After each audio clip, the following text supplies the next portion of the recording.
Probability में topic है normal distribution का। सबसे पहले फॉर्मूला प्रोबेबिलिटी जो x इक्वल टू x यानी कि जो भी आपने प्रोबेबिलिटी निकालनी है 1/* स्टैंडर्ड डेविएशन अंडर रूट में 2 मल्टीप्लाई करेंगे e⁻⁻1/2 और ये z वेरिएट है हमारा x - x bar divide by standard deviation का स्क्वायर। लिमिट इसकी इन्फिनिटी तक होगी, प्लस में भी और माइनस में भी। मीन हमारा x बार, स्टैंडर्ड डेविएशन डिनोट किया जाएगा। ई की पावर जो होगी 2.7183 होगी, लॉगरिदम बेस्ड है ये, जो लॉग की टेबल उससे निकाली है। पाई की वैल्यू आप लेते ही आए हैं 3.1415। स्टैंडर्ड नॉर्मल वेरिएट निकालना है z, वो कैसे निकालेंगे, x - x बार स्टैंडर्ड डेविएशन नीचे आ जाएगा। अब इसकी अजम्पशंस क्या हैं कि इंडिपेंडेंट कॉजेज़ हैं। इंडिपेंडेंट कॉजेज़ का मतलब क्या होता है कि जो जितने भी इसके रीज़न हैं वो एक दूसरे से अलग हैं, डिपेंड नहीं है एक दूसरे के ऊपर। कंडीशन क्या है, सिमेट्री होगी, 50% एरिया लेफ्ट में, 50% एरिया राइट में। उसके बाद मल्टीपल कॉजेज़ की कोई एक पर्टिकुलर कॉज नहीं होगा, बहुत सारे कॉजेज़ इसके होंगे जो इफ़ेक्ट करते हैं। अब प्रॉपर्टीज़ देख लीजिए। सबसे पहले perfectly symmetric and bell shaped, कि जब भी आप ड्रॉ करेंगे नॉर्मल डिस्ट्रीब्यूशन को तो इस तरह से एक बेल की शेप में जो है वो कर्व बनेगी, तो ये आपकी परफेक्टली सिमेट्री होगी। मतलब इतना ही एरिया आपका लेफ्ट साइड, इतना ही एरिया आपका राइट साइड। देन है यूनिमॉडल डिस्ट्रीब्यूशन। यूनिमॉडल डिस्ट्रीब्यूशन का मतलब है कि मोड की वैल्यू एक ही होगी, क्योंकि ये जो पीक पॉइंट है ये आपका एक ही है, तो इसलिए मोड वैल्यू भी आपकी एक ही होगी। नेक्स्ट है इक्वालिटी ऑफ मीन, मीडियन और मोड, क्योंकि एक ही पीक पॉइंट है तो जो तीनों की वैल्यू है आपकी मीन, मीडियन और मोड, तीनों की वैल्यू इक्वेलेंट होगी। देन है asymptotic to the base line, कि जो हम ये ड्रॉ करते हैं दोनों लाइंस के बीच में, ये कभी भी टच नहीं करती हैं लाइन को, हमेशा इन्फिनिटी तक जाएंगी। कि इसकी रेंज है -∞ से +∞ तक। टोटल एरिया जो होगा वो आपका इक्वेलेंट टू 1 होगा।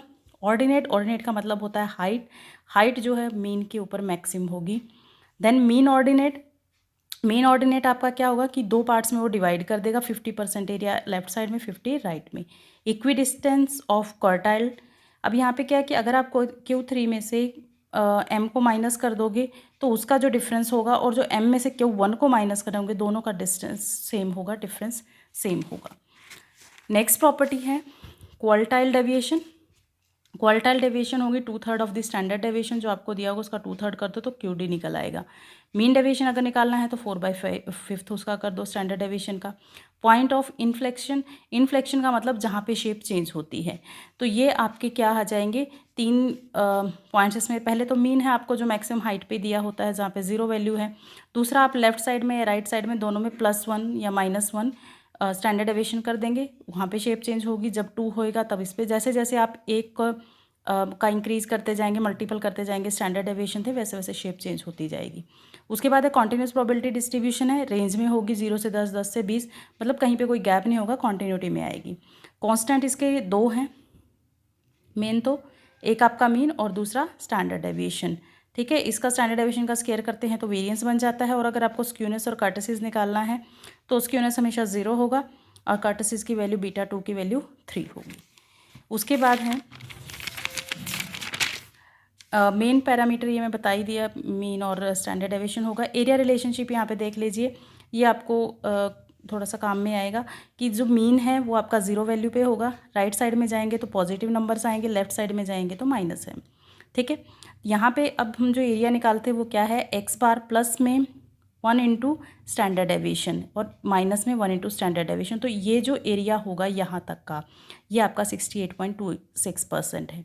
फिर अगर हम जाते हैं प्लस मीन प्लस में 2 इंटू स्टैंडर्ड डेविएशन और minus into 2 into standard deviation, तो ये जो एरिया यहाँ तक का होगा ये 95.45 है। सेम इसी तरह से प्लस और माइनस में 3 इंटू स्टैंडर्ड डेविएशन, तो 99.73 को ये कवर कर लेगा। ये इसका एरिया रिलेशनशिप है।